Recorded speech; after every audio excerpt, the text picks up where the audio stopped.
사순절 제5주, 오늘을 지나면 다음 주일은 종려주일이 되겠죠.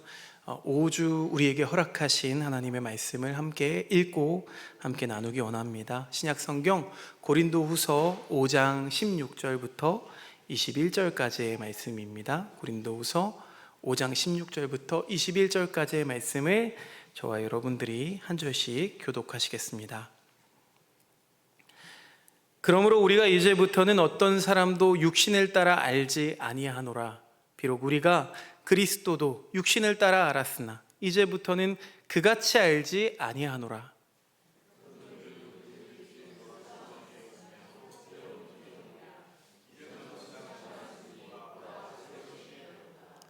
모든 것이 하나님께로서 났으며 그가 그리스도로 말미암아 우리를 자기와 화목하게 하시고 또 우리에게 화목하게 하는 직분을 주셨으니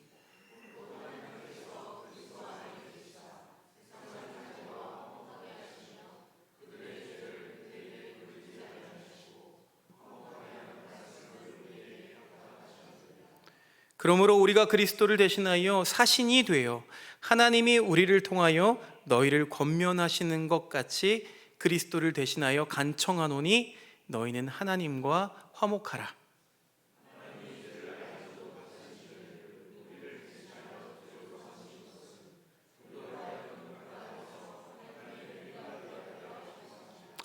아멘.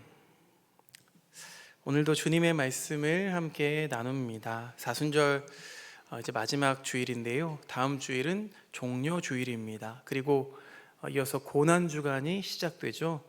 어느덧 이 사순의 종착지를 향해 가고 있는 오늘 말씀의 주제는 화해입니다. 화해. 화해는 무엇을 이야기할까요? 화해란 관계를 회복하는 걸 말하죠. 그러고 보니 화해가 필요한 세상입니다. 화해가 절박한 이 땅의 현실을 살아가는 오늘의 우리들에게 작은 예수가 되기를 촉구하는 오늘의 말씀입니다. 최근에 넷플릭스를 통해서 개봉한 4부작 드라마가 있습니다. 영국 드라마인데요. 소년의 시간이라는 작품이 전 세계적으로 화제를 끌고 있습니다. 1시간 한 화를요 단 한 번의 끊김도 없이 롱테이크 촬영 기법으로, 그러니까 중간에 편집점이 없는 거죠. 계속 그 촬영을 하면서 그 배우들은 끊김없이 연기를 해냅니다. 그래서 마치 나도 그 촬영 현장에 있는 것 같은 사실성을 재현한 게 이 작품의 백미입니다. 그런데 이 작품의 서두에 이런 질문으로 드라마가 시작됩니다. 영민하고 수줍으며 평범한 당신의 13살 아들이 살인범으로 체포됐습니다. 어떻게 하겠습니까? 여러분 어떻게 하시겠습니까? 이런 질문으로 드라마가 시작됩니다. 이 소년의 시간이라는 작품은요, 유쾌한 작품도 아니고요, 심리 서스펜스, 반전이 있는 그런 드라마도 아닙니다. 그런데 이 소년의 시간이라는 작품은 이 땅의 현실을 적나라하게 보여주는 작품입니다. 여성 혐오가, 그 수위가 선을 넘어가고 왜곡된 남성성의 장으로 바뀌고 있는 이 10대들의 교실, 그리고 10대들이 함께하고 있는 그 문화에 어떤 섣부른 대안이나 또 어떤 섣부른 분석을 제시하지는 않습니다. 대신에 현실이 왜 이 지경까지 왔는지를 천천히 되짚어 보는 작품입니다. 작품이 다 끝나고 나면 숙제를 얻은 것 마냥 아주 마음이 무거워지는 작품이어서 밝은 마음이 아니신 분들한테는 권하지 않습니다. 충분히 볼 수 있는 분들은 찾아서 보시면 정말 좋을 것 같습니다. 드라마는 분석하지 않았지만 저는 한번 분석해 보자면 이런 현실의 원인은 무엇일까요? 저는 외로움 때문이라고 생각합니다. 이웃나라 일본에서는요 상당수의 노령 인구 중에 여성들이요 사회적인 고립감을 피하기 위해서 일부러 무언가를 훔치거나 일부러 잘못을 저지릅니다. 일부러 감옥을 선택하는 거죠. 그런 일들이 비일비재하게 벌어지고 있다고 합니다. 이런 현실의 원인 또한 외로움입니다. 외로움. 이웃나라 일본 그 상당수 노령 여성들이, 그 중에 한 재소자가 이런 얘기를 했다고 해요. 이 교도소를 무엇으로 묘사했느냐면 교도소를 오아시스라고 묘사했다고 합니다. 교도소에 가면 친구도 있고 또 식사도 제때 나오고 도움과 돌봄까지 제공되는 오아시스 같은 곳, 안식처라는 거죠. 오늘날 우리가 살아가는 시대를 초연결 시대를 살아간다고 말합니다. 전파 신호만 연결되면 지구 반대편 일들을 우리가 실시간으로 볼 수 있고요, 필요하면 또 소통할 수도 있습니다. 그러나 한편으로 우리는 저마다 격리된 삶을 살아가고 있습니다. 이러한 일들은 팬데믹 이후에 더욱 심화되었고 외로운 세기가 시작되었다라고 전문가들은 보고하고 있습니다. 자, 이 외로움은 어디서 왔습니까? 관계의 단절로부터 시작되었습니다. 노령 인구가 급속하게 증가하고 있는 우리나라의 현실도 이제 다를 바가 없겠죠. 그렇게 생각하니까 가슴 한켠이 답답해집니다. 그런데 문제는 그뿐만이 아니라는 거예요. 노령 인구만큼, 아니 그보다 더 외로운 집단이 있는데 그게 바로 청년층이라는 겁니다. OECD에 가입된 국가 모두에서 팬데믹 이후에 내가 외롭다라고 응답한 15세 이상의 인구 비율이 크게 증가했다고 합니다.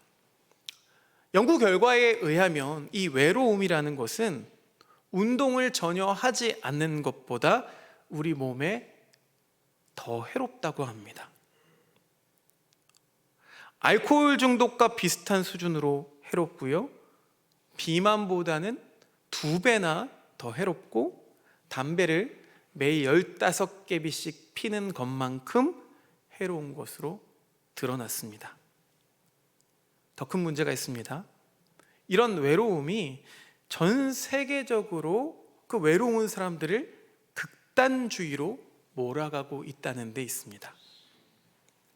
이게 이 웹상에서만 머무는 게 아니라 이제 밖으로 나와서 현실에서도 그런 사람들과 긴밀한 관계를 맺고 이 폭력화로 이어진다는 거예요.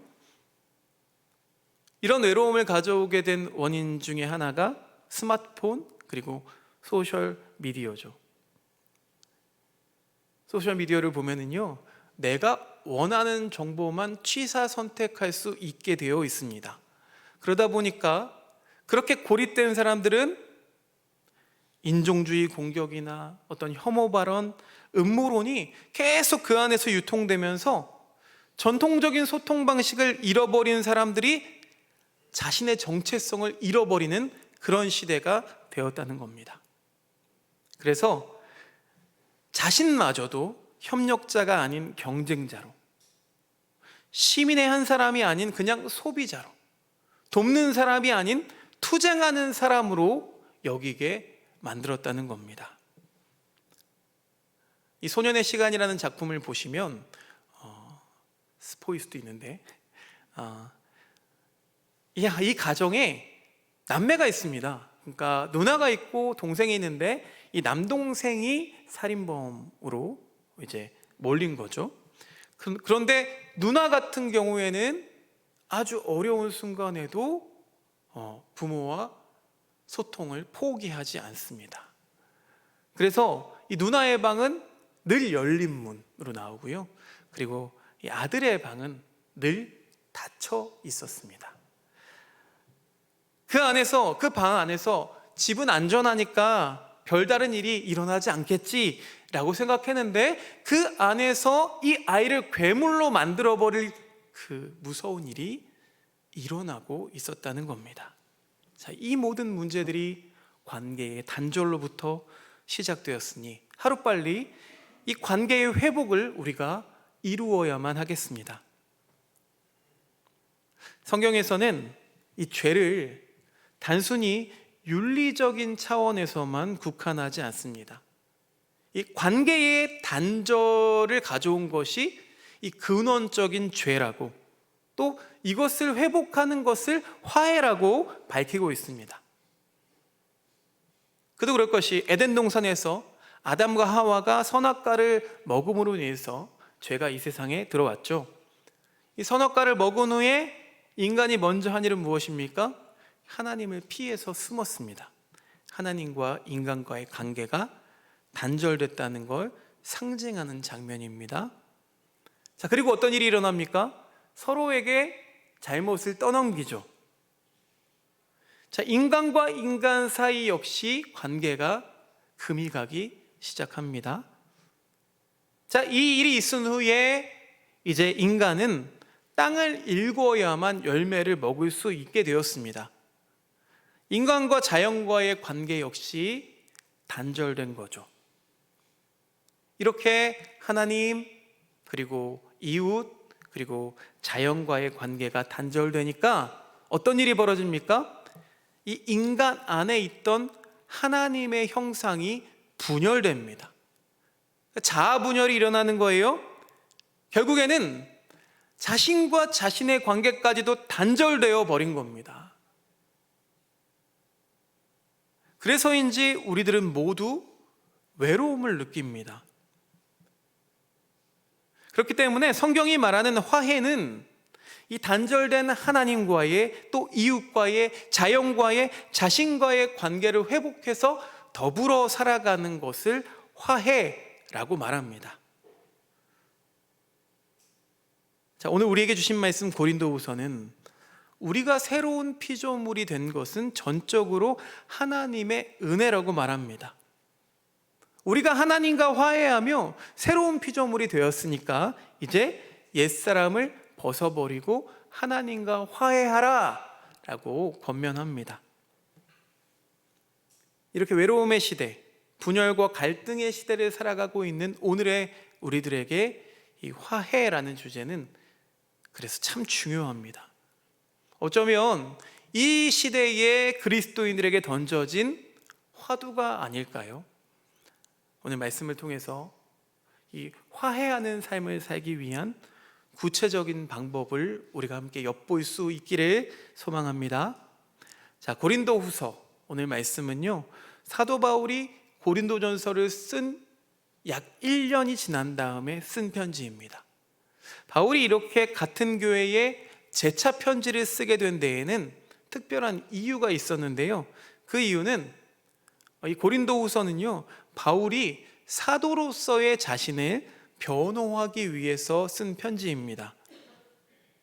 사도 바울이 고린도전서를 쓴 다음에 고린도 교회의 많은 문제들, 예컨대 교회 안에 분열도 있었고 또 음행의 문제도 있었고 부활에 대한 불신들, 이런 것들이 어느 정도 해결되었습니다. 바울이 먼 곳에서 이 소식을 듣고 아주 기쁜 마음으로 고린도 교회를 다시 방문합니다. 아마 예상했던 건 감격의 재회를 기대했겠죠. 그런데 바울이 교회를 방문했을 때 고린도 교회의 한 성도로부터 극렬한 공격을 받습니다. 모욕을 당합니다. 정확한 내용은 다 알 수 없지만 이 고린도후서 전체 내용을 본다면 바울한테 이렇게 말했을 것 같아요. 당신은 사도가 아니지 않습니까? 라고 주장했던 것으로 볼 수 있습니다. 나중에 알게 된 사실은 바울이 떠난 후에 고린도 교회 안에 소위 예루살렘의 기둥이라고 하는 베드로와 야고보로부터 추천받아온 사람들이 교회 안에 들어왔던 겁니다. 그리고 그들은 교회의 개척자이자 성도들의 영적 아버지였던 이 바울을 여러 가지 이유를 들어서 사도로서 자격이 없다라고 운운했던 거예요. 왜 그런 거 아니? 바울이 이 예루살렘 교회로부터 사도로 임명받고 추천받은 사실도 없고, 예수님을 직접 만나고 예수님의 말씀을 듣고 예수님의 죽음과 부활을 목격한 사람만이 사도가 될 수 있는데, 바울은 그런 것들을 하나도 하지 않았으니까 사도라고 할 수가 없다는 거죠. 근데 교인 중 몇몇 사람들이 이 예루살렘으로부터 온 지도자들의 주장을 곧이곧대로 받아들였던 모양입니다. 그래서 그중 한 사람이 바울이 다시 방문했을 때 바울 앞에서 당신은 사도도 아니지 않습니까? 라고 모욕을 주었던 겁니다. 극적인 화해의 상봉을 기대했던 바울, 이 바울로서는 참 황당하기 그지없는 상황이 벌어진 거예요. 바울은 일단 그 자리를 뜹니다. 그들과 맞서서 싸우기보다는 마게도니아와 에베소로 갑니다. 마음 같아서는 당장이라도 고린도 교회에 가서 결판을 내고 싶지만 마음을 진정하고 고린도 교회에 편지를 써서 자신의 사도성에 대해서 정확한 입장을 밝힙니다. 고린도후서 배경을 이렇게 길게 설명하는 이유는 바울이 오늘 말씀을 통해서 말하고자 하는 말을 우리가 분명히 알기 위함입니다. 편지에서 바울이 말하는 건요, 나는 예루살렘의 지도자들, 즉 사람으로부터 추천받아서 활동하는 사람이 아니다. 나는 하나님으로부터 직접 복음을 전파하라는 사명을 받고 활동하는 사도다라는 것을 말하고 있습니다. 우리 세번역 성경으로 5장 19절부터 20절 상반절까지 함께 읽어보겠습니다. 시작. 곧 하나님께서 사람들의 죄가를 따지지 않으시고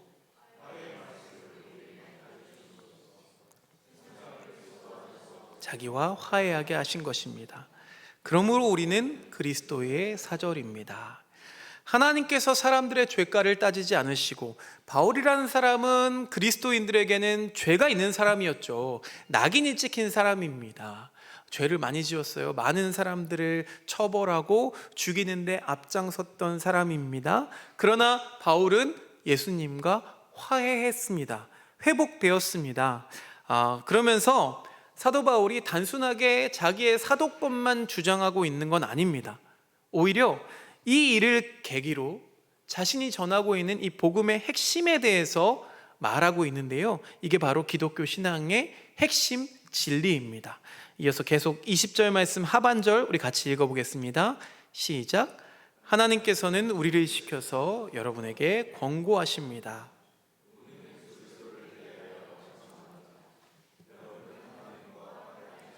여러분은 하나님과 화해하십시오. 그냥 개역 개정에서는 화해하라, 화목하라 라는 명령문으로 기록되어 있습니다. 너희는 하나님과 화목하라. 화목하라 라는 단어는요, 헬라어로 카탈라게테, 이건 카탈라소라는 말의 수동태입니다. 수동태. 그러니까 이 말을 조금 더 완벽하게 원뜻에 맞게 번역해 보자면 화해를 받아들여라 라는 말이 됩니다. 신약에서 이 화해라는 단어를 쓴 사람은 바울이 유일하다고 해요. 마태복음 5장 24절에 형제와 화해하라 라는 말에는요, 이 단어는 디알라토라는 뜻을 가지고 있습니다. 바울이 말한 카탈라게테랑은 좀 다르죠. 그런데 인간은 이 화해의 직분을 받았지만 화해의 주체자가 아닙니다.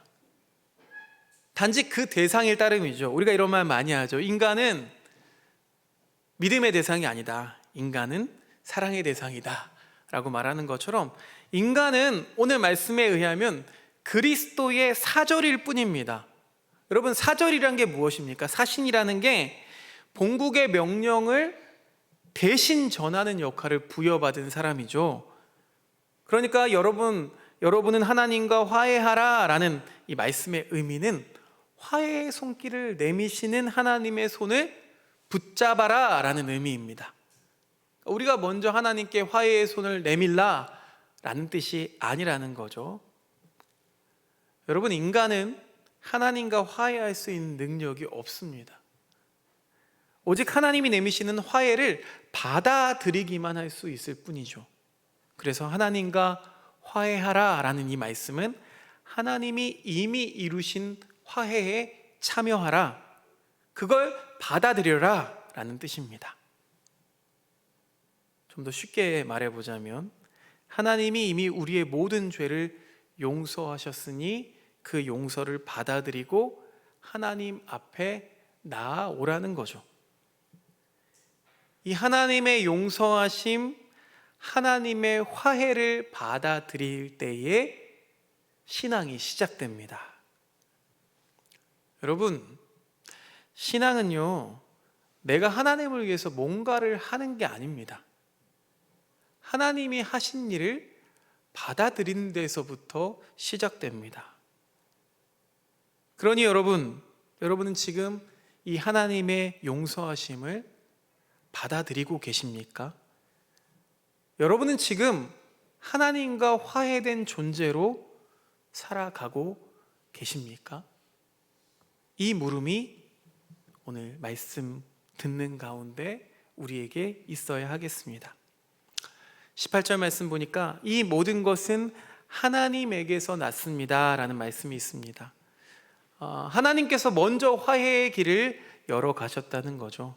그 화해의 길을 여시는 가운데 예수님을, 그 아들이신 예수님을 그 길에 내세우십니다.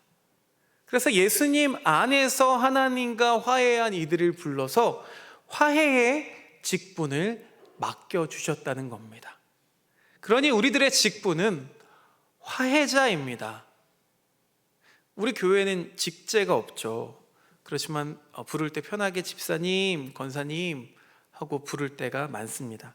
근데 오늘 말씀에 비추어 보니까요, 우리 모두의 직분은 화해자입니다. 우리 옆에 있는 화해자와 좀 인사 나눠볼까요? 조경현 화해자님 이렇게 인사했으면 좋겠습니다. 같이 인사해 봅시다. 박주영 화해자님 감사합니다. 화해자라는 말이 어려워서 그렇게 부르기는 힘들지만, 여러분, 하나님이 주신 이 화해자라는 직분을 잘 감당하시기를 바랍니다. 새 한글 성경이 나왔어요. 새 한글 성경에서는 이 화해자라는 직분을 섬김의 직무라고 해석했습니다. 탁월한 해석인 것 같아요. 그러니까 섬김의 본을 보이신 예수님께서 하나님과 원수처럼 살아가던 우리를 화해시켜 주셨습니다. 그러므로 우리가 화해자로 살아간다는 건 섬김의 삶을 사는 거예요. 누군가에게 군림하는 게 아니라 섬기는 삶을 살아야 합니다. 부부 간에도 마찬가지고요, 부모와 자식 간에도 마찬가지고, 친구 간에도, 교우들 간에도, 더 나아가서는 이웃과 자연과의 사이에서도 군림해서는 안 됩니다. 섬기는 삶을 살아가시는 저와 여러분들 되시기를 축복합니다. 이 섬김을 통해서 어떤 일이 일어납니까? 갈라졌던 관계들이 회복됩니다. 또 이런 회복은 하나님과 화해하는 길을 열어갑니다. 서로가 서로를 위해서 섬기십시오. 누구 위에 군림하려고 하지 마십시오. 자, 우리에게 주신 이 화해자라는 직분을 잘 감당하기 위해서는 먼저 그리스도 안에 있어야 합니다. 오늘 말씀 17절과 21절에서 강조하고 있는 내용인데요, 우리 17절과 21절 말씀 계속해서 함께 읽어보겠습니다. 시작. 누구든지 그리스도 안에 있으면 그는 새로운 피조물입니다.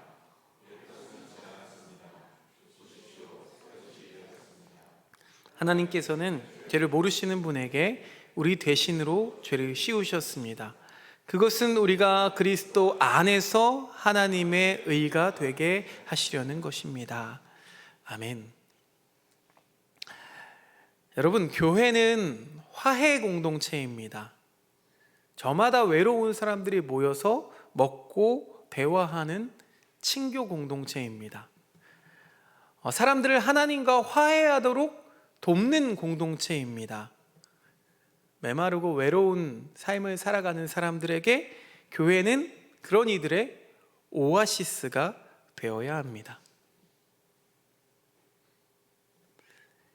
그럼에도 불구하고 저는 이 설교할 때마다 우리 교우들의 삶이 이렇게 편하게 앉아서 설교 들으면서 은혜를 누릴 만큼 녹록지 않다는 것을 알기에 참 조심스럽습니다. 이 중에는 자녀들 때문에 노심초사하시는 분, 경영이 녹록지 않아서 경제적 위기에 떨어지신 분, 또 건강이 좋지 않으신 분, 그런데 그분들에게 그리스도 안에서 하나님과 화해해야 합니다 그렇게 설교하는 게 참 마음이 편치가 않습니다. 교회 밖으로 눈을 돌리면 형편은 더 심각합니다. 이혼 위기에 처한 사람들, 학교에서 따돌림 당하는 학생, 잠시 쉬는 것도 어려운 소규모 자영업자들, 호스피스 병동에서 죽음을 기다리는 사람들, 노숙자들, 산불로 집과 터전을 잃어버린 사람들, 지진으로 가족의 생명을 잃어버린 사람들,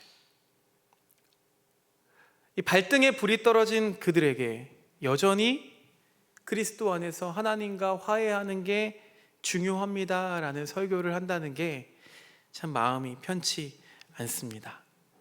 또 이유가 있습니다. 어떤 이유가 있냐면요, 프랑스 떼제 공동체의 지도자였던 로조 수사가 이런 말을 했다고 해요. 같이 한번 읽어볼까요? 시작. 공동체 안에 분리가 존재하는 가운데 이웃사랑과 용서를 말하는 것은 예수를 다시금 십자가에 못 박는 일이다. 여러분, 그렇지 않은가요?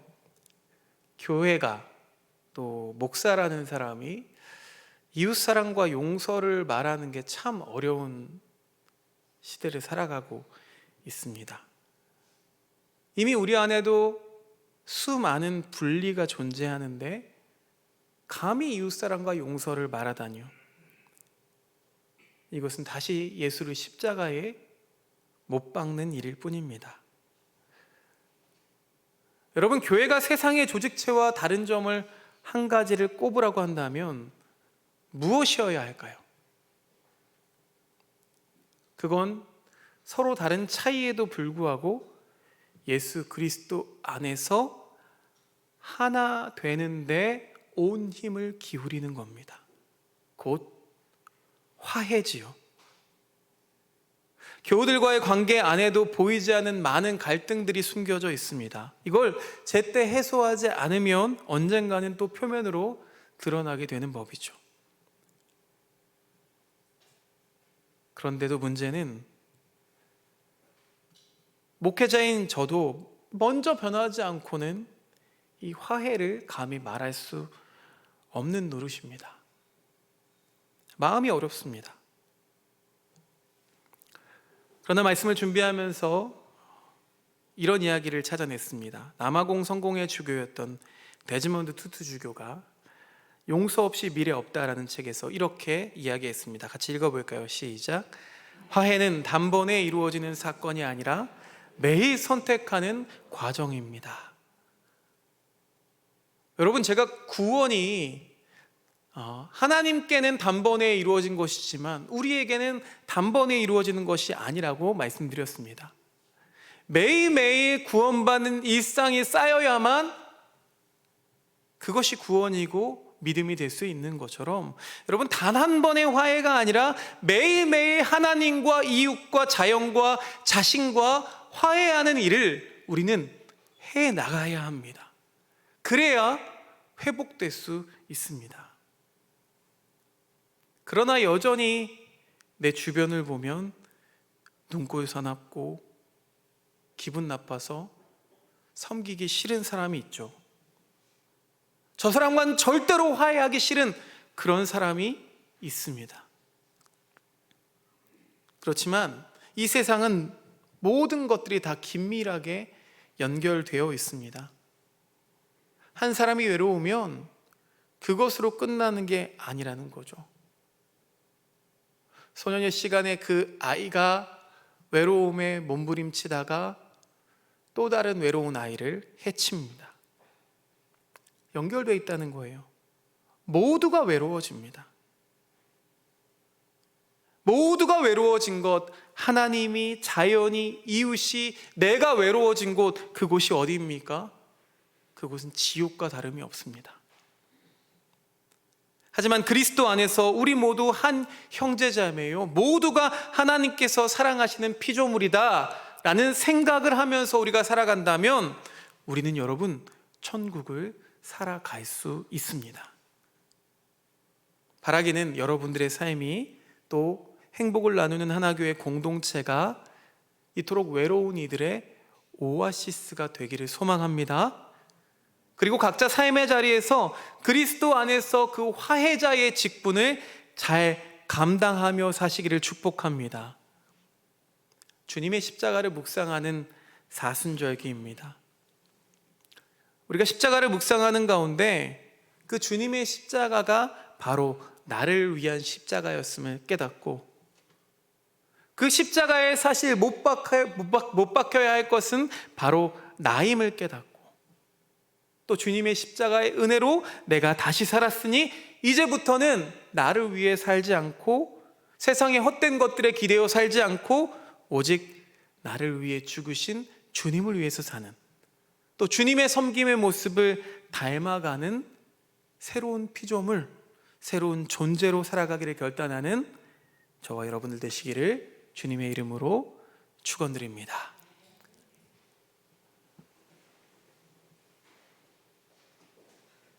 하나님과 이웃과 자연과 나 자신과 화목하라, 화해하라고 말하시는 주님, 우리에게 새 사람을 입히시고 화해자라는 직분을 주셨으니 그 직분을 소중히 여기게 하옵소서. 분열과 갈등으로 신음하고 있는 이 현실 속에서 하나님을 믿는 이들이 화해자의 직분을 잘 감당할 수 있도록 도와 주옵소서. 하나님과 우리를 십자가의 사랑으로 이어주신 그 화해자 예수님의 이름으로 기도드립니다. 아멘.